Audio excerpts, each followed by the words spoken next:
Hi guys! Magandang gabi! Welcome back po dito sa Gandara SRU channel for showbiz update. Nandito na naman nga po akong muli nagbabalik.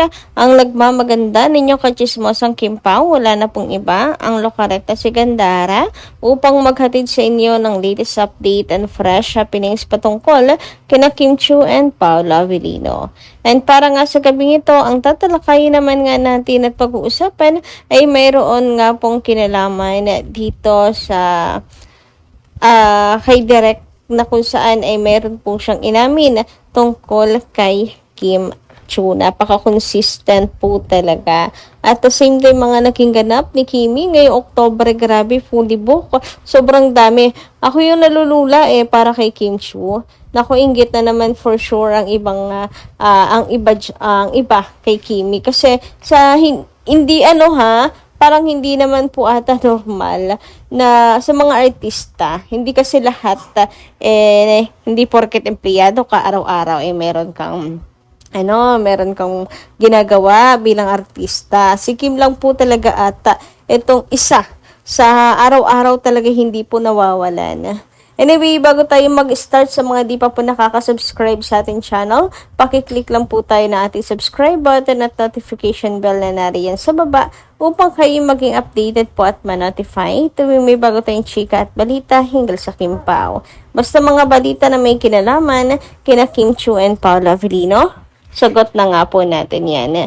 And ngayon, narito ang mga nais nating i-shoutout. Well, yan. Ang nais nating i-shoutout bilang pasasalamat sa pagtutok parati sa atin. Pagmamahal po, of course, kina Kim and Paolo. Sa paghahati din po ng mga balita about sa kanilang dalawa. So, narito po ang comment. Ayan yung basahin ko sa inyo ang mga komento nitong si Ma'am Garche Love. Ayon sa kanyang komento, "Hi beautiful Gandara, good day and happy day. Gandara, may balita ako sa inyo. Sa isang source na nagsabi na hindi pala naka-join or nakiparty ang Kim Pao sa party pagkatapos ng show kasi mas pinili nila Kimi at Pogi na mag-dinner sa fine dining na kilalang kilala sa Vancouver. Mas pinili nila na sila lang munang dalawa para ma-enjoy nila at masolo nila ang isa't isa. Kasi alam naman natin na si Pogi, pag nasa ibang bansa, gusto niyo talaga kumain sa mga magagandang restaurant at masarap na pagkain. At syempre, advance mansari date na din nila kasi malapit naman ang mansari nila. Ibig sabihin, totoo talaga na anniversary ng Kim Pao 19. Oh, nakakatuwa kasi enjoy talaga sila kasi yon ang free time nila for relax sa daming work nila sa Pinas. Yan lang Gandara ang ayuda ko para sa iyo at sa Kim Pao Lancia. We love you, Gandara. Alam mo, para magkakilala na tayo sa sobrang gusto kita kasi ganda mo mag-deliver ng vlog mo. More subscribe sa vlog mo, Gandara, forever. Natin mamahalin ang Kim Pao. Basta nag-meet time sila sa Vancouver. Hindi sila mapaghiwalay. Hanggang sa pag-uwi, diretso kaagad sa gym ang Kim Pao. Grabe, totoo talaga, Gandara. Yun lang, thank you and God bless more, Gandara. Yun na nga na-update natin ang tungkol sa pagsasolo po ng Kim Pao sa dinner day. Thank you so much, Ma'am Garche Love dito. And yung walang kapaguran na Kim Pao na gym po agad. At wag ka, abay nakakopol po ang Kim Pao. Patunay lamang po ng kanilang relasyon ay kanila na pong pinagsisigawan, wala na pong makakapigil pa. And kung atin nga pong pagtatagpi-tagpiin, talagang konektado lahat ng mga nangyayari. Ang parang napaka-espesyal nung mga kaganapan sa Canada. Tapos, maungkat-ungkat po natin, mahalukay natin. Special talaga yung 19 sa Kim Pao. Maaring anniversary, doon na po sila nag-celebrate anniversary sa Canada. So, kung mansari man yan, anniversary, ayan, happy mansarit anniversary na pinagsama na. Kim Pao, stay strong. Yan. Ingat kayo palagi din. Dami niyong ganap dalawa lalo na lipad kayo ng lipad papunta sa ibang lugar. Ingat parate. Ayan, at naway magmahalan lang kayong dalawa. Huy, naging pari bigla. Anyway, sabi pa niya dito, hello Gandara, good morning po. Hi Gandara, super saya ko na mawala ang sakit ko nung meron akong mabalitaan sa isang source na may nakakita nga sa Kimpaw sa Vancouver na nag-date sila. Hindi talaga siya makabuuan si Ma'am Garchilaw doon. Talagang super, talaga namang nakaka-happy yun. Sarap sa puso. Isipin mo, 'di ba? Ang Kimpaw nag-date. Ayan, naka-holding hands pa. Imagine niyo yan. Sila at may paki sa forehead. O, diba? Talaga naman pong hanggang sa panaginip ay maaano mo yan. Mapapanaginipan, pakikita mo ang Kimpaw, ang bawat eksena sa kanilang date. Huy, alam mo ba, Gandara, na laging nasa isip ko na magkatawagan yan sila. May pa-I love you sila sa isa't isa. At hindi mapaghiwalay. Sila may pag-goodbye kapag maghihiwalay sila may pag-goodbye kiss pa sila sa isa't isa. Hay, Gandara, sarap pakinggan nang makitang ganon sila. Kinikilig ako kahit pinabalita pa lang or minsan may source na nagsabi tungkol sa Kimpaw. Napanood ko sa Showtime na binuking ni Ryan na pag nasa dressing room na daw si Kim may kausap daw kaagad. Yan. Tas mahina daw ang boses at si Pokey ang kausap niya.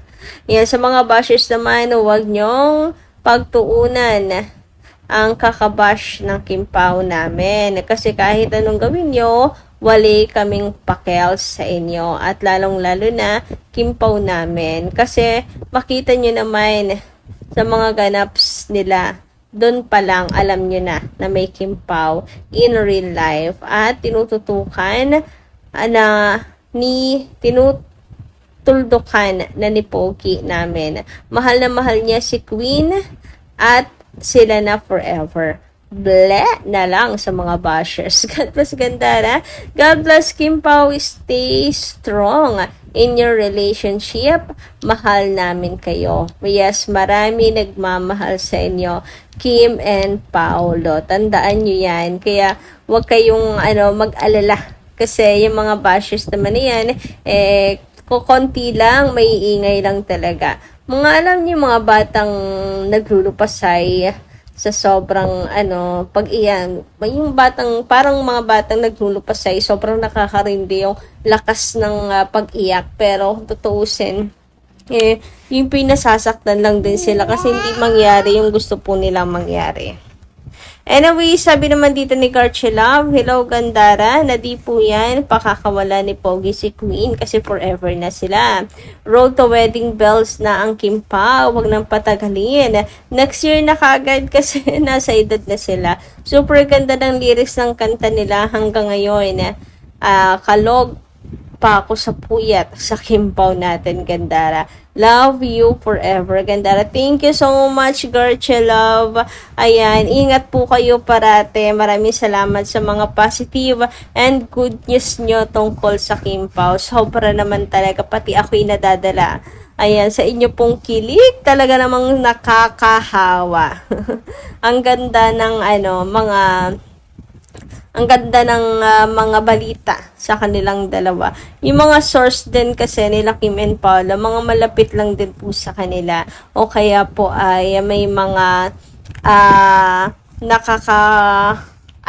stolen shot sa Kimpaw. Then sinishare na yun ngayon mga kaganapan kina Kim and Paula. Samantala, dumako naman nga po tayo dito sa ganap ni Kim Chiu nitong Oktobre. Grabe, sobrang dami, fully book na fully book. Kung iisa-isahin natin yan, October 1 to 9, October, ang dami tila yan, 1, 2, 3, 4, 5, 6, 7, 8, 9, 10, 11, 12, 13, 14, 15, 16, 17, 4, 8, 12,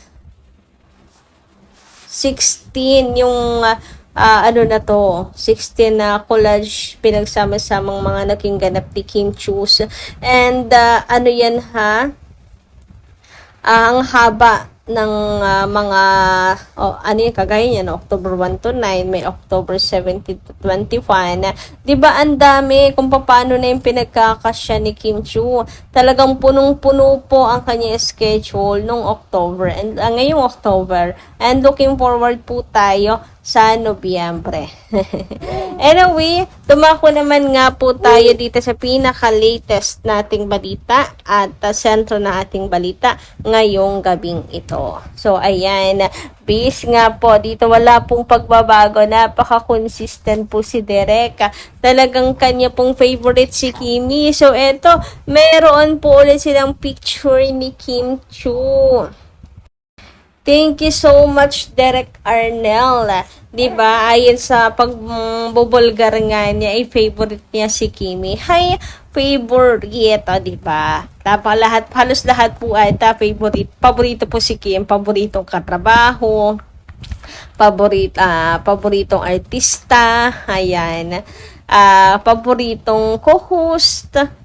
Kasi sobrang bait naman talaga ni Kim Chu, napakahusay, napaka-humble pa, napaka-generous pa ng isang Kimberly. Kaya favorite po yan ng lahat, itong si Kimi. Masiyahin pa yan, di ba? Paano hindi mo magugustuhan si Kim Chu? Thank you so much, Derek Arnel. Grabe, napaka-consistent po talaga. Mahal na mahal po niya si Kim Chu. So, yun lang po muna guys ang ating update ngayong gabing ito. Maraming salamat po sa inyong pakikinig. Kita-kits po muli tayo sa susunod nating mga chikas. Maraming pong salamat.